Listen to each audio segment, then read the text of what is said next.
लेकिन सर इस दौर में जब भारत एक जश्न के मूड में है, भारत दुनिया में अपनी नई लकीर खींच रहा है वैश्विक पटल पे, राहुल गांधी एक नए एजेंडे में अपने खरातियों के साथ एक नया प्रयोग बिहार में भी हुआ, यूपी में हुआ, सनातन को गाली दे करके वो बिहार में लालू का मंत्री कह रहा था कि पोटासियम साइनाइड है ये, हिंदू धर्म रामायण।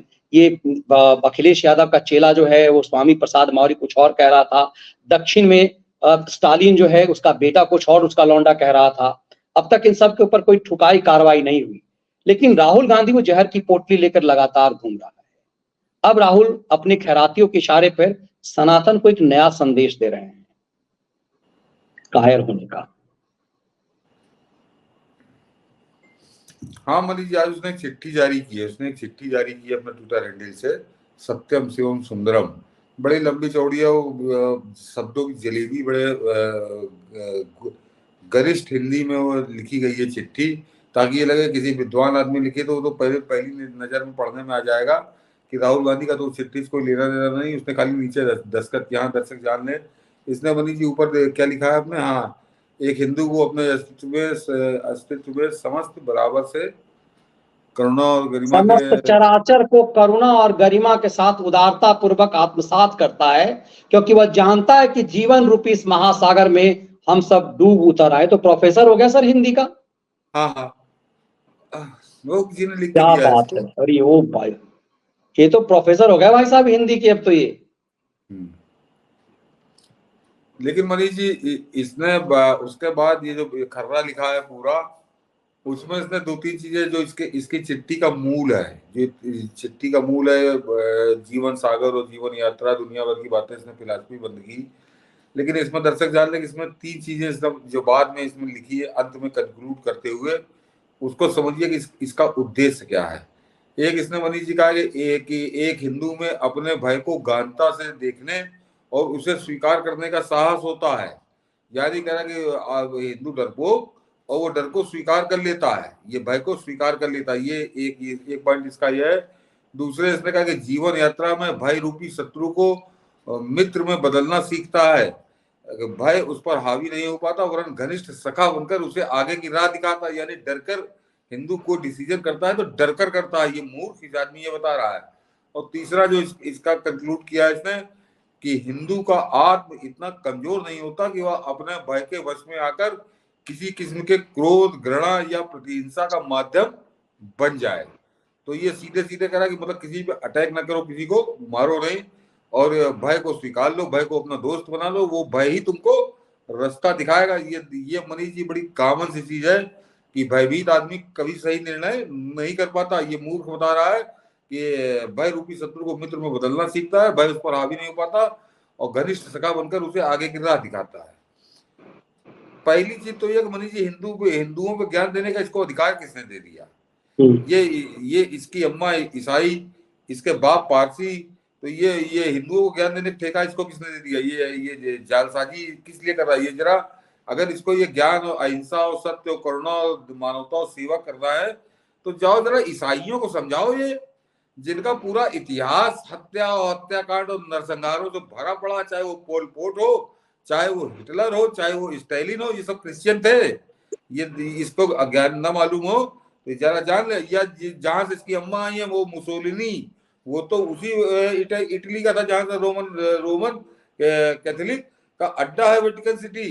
वो मुसोलिनी वही का था, क्रिश्चियन था। तो उसने लाखों लोगों को, 30 लाख लोगों को बताते हिटलर ने मारा, 15-20 लाख लोगों को मुसोलिनी ने मारा, तो 50 लाख लोग इन दो क्रिश्चियनों ने मिलकर मार दिए थे। जो मेरे ख्याल से जब तक ज्ञात इतिहास है आज तक हिंदू कहीं 5 लाख लोगों को हिंदुओं ने हत्या नहीं की है।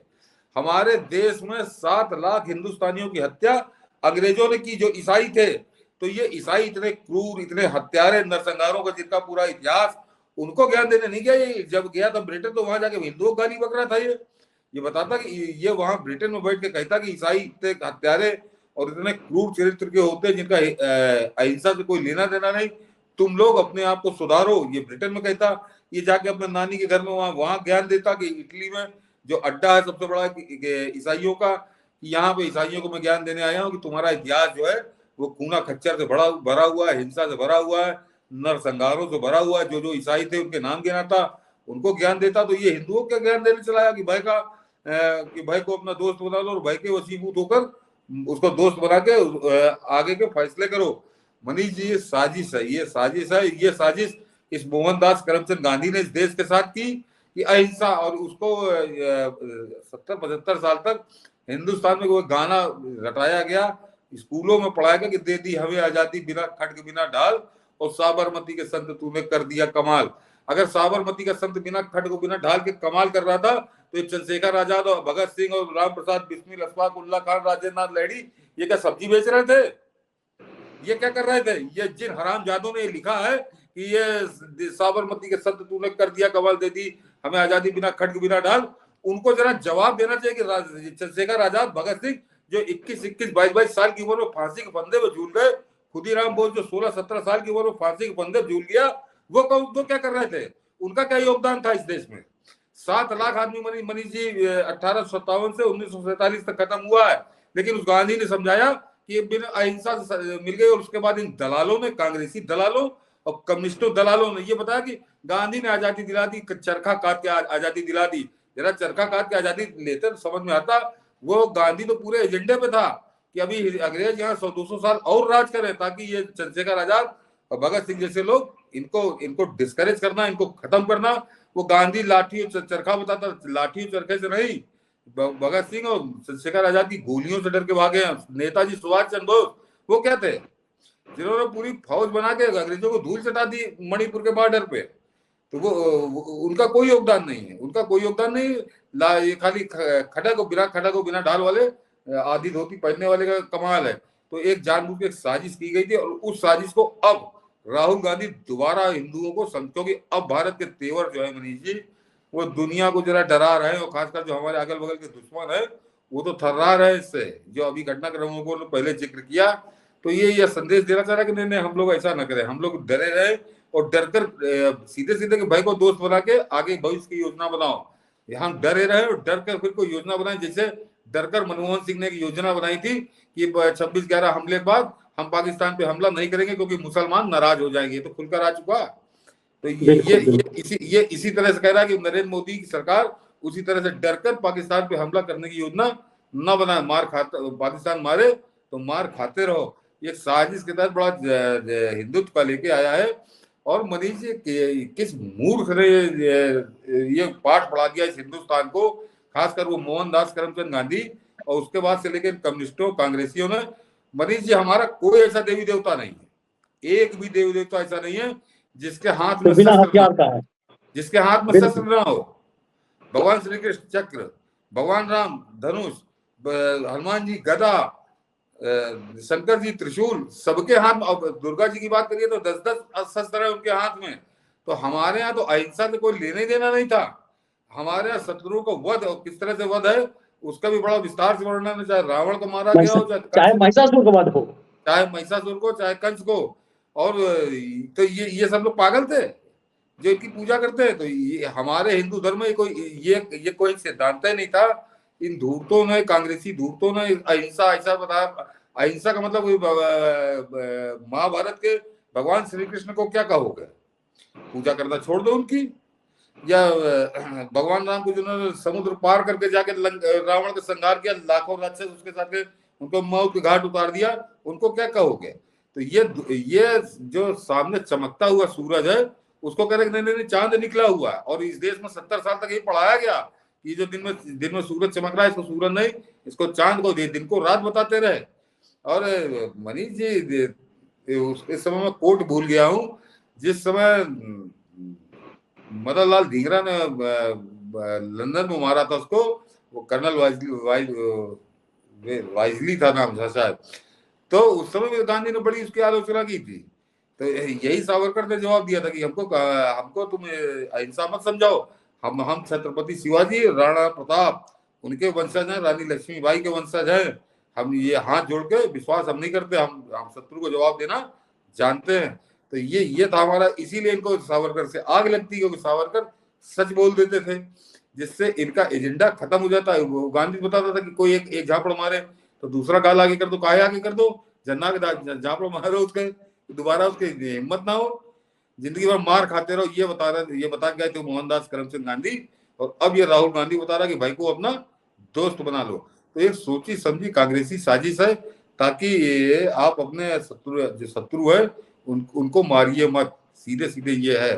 पाकिस्तान को न मारो, चीन को न मारो, शांति से मार खाते रहो इससे। ये इसको खल्ला है, क्योंकि चाहे गलवान हो, चाहे डोकलाम हो, चाहे उड़ी हो, चाहे बालाकोट हो, हिंदुस्तान अब ये कह रहा है कि अगर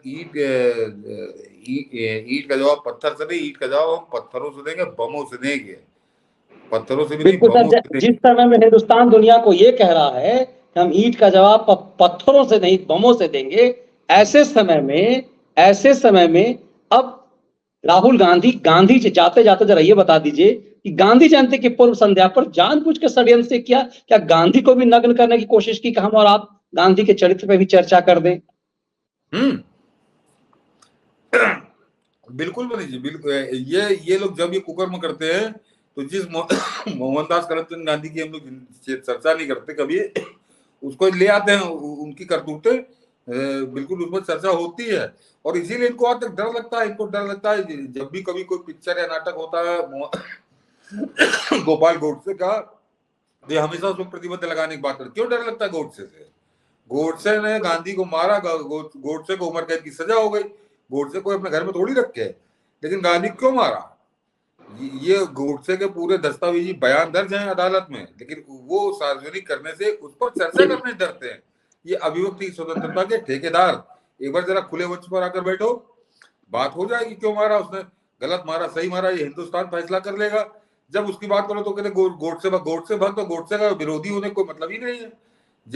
एक घटना हुई थी जिसमें उस आदमी को सजा हुई और वो फांसी हो गई, लेकिन क्यों हुई, क्यों मारा? क्योंकि गांधी जो है कोई गोडसे घर में जाके डकैती डालने गए नहीं थे कि गांधी ने जाके कोई गहना लूट लिया, तो गोडसे का रुपया लूट रहे थे। उस आदमी ने पुणे से आकर गांधी को अगर मारा तो कोई तो वजह रही हो कि क्यों मारा, उस पर बात करो। ये सच, इस सच से डर क्यों लगता है? कोई आदमी कहता है कि गोडसे की अगर हम पिक्चर बनाएंगे तो ये थर्राने लगते हैं दिल्ली के दलाल सब, कह रहे कोई गोडसे का महिमा मंडन नहीं हो रहा। जब इस देश में फूलन देवी में पिक्चर बन सकती है, सुल्ताना डाकू पे पिक्चर बन सकती है, दाऊद इब्राहिम पे पिक्चर बन सकती है, तो गोडसे पे क्यों नहीं बन सकती है? क्यों नहीं बन इनको सकती? डर बिल्कुल लगता है, सही।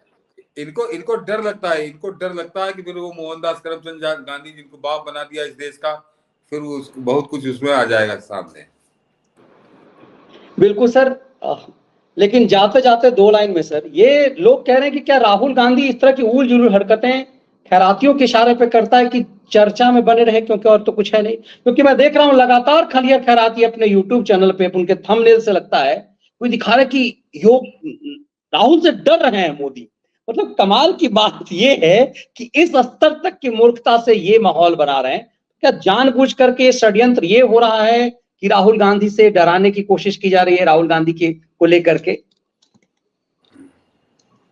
नहीं मनीष जी, ये चाटुकार, ये चमचे जो हैं, इनको अच्छे से मालूम है। ऐसा देखिए, ये इतने शातिर लोग हैं, ये कांग्रेस को दूर रहे हैं। मैं एक बार पहले भी कह चुका हूँ, ये कांग्रेस को दूर है, ये बैल को दूर है। इस समय समझिए 9 साल से बेचारी उसका काम धंधा नहीं, कोई रोजगार नहीं, तो ये इनको पैसा मिल रहा है। तो ये मैंने कहा ना कि सूरज को चांद बताने लगेंगे, दिन को रात बताने लगेंगे, ये इनकी हरकत है। बाकी इनको बहुत अच्छे से मालूम है कि राहुल गांधी की औकात मोदी के सामने क्या है, और मोदी कितना राहुल गांधी को गंभीरता से लेते हैं, और वो कितना मनोरंजन का अपने साधन मानते हैं। अगर आप कभी गौर करिए मनीष जी, साल में एक दो मौका ऐसा आ जाता है कि जहाँ पे जिक्र आ जाता है, तो नाम तो नहीं लेते, लेकिन वो जिक्र के साथ उनके चेहरे पे मुस्कुराहट आ जाती है, जिसको वो साफ लगता है कि उस मुस्कुराहट को वो रोकने की कोशिश कर रहे हैं, लेकिन वो रोक नहीं पा रहे हैं। तो ये तमाशा है कि एक खिलौना है भाजपा के लिए भी, और खासकर प्रधानमंत्री नरेंद्र मोदी का तो प्रिय खिलौना है आदमी।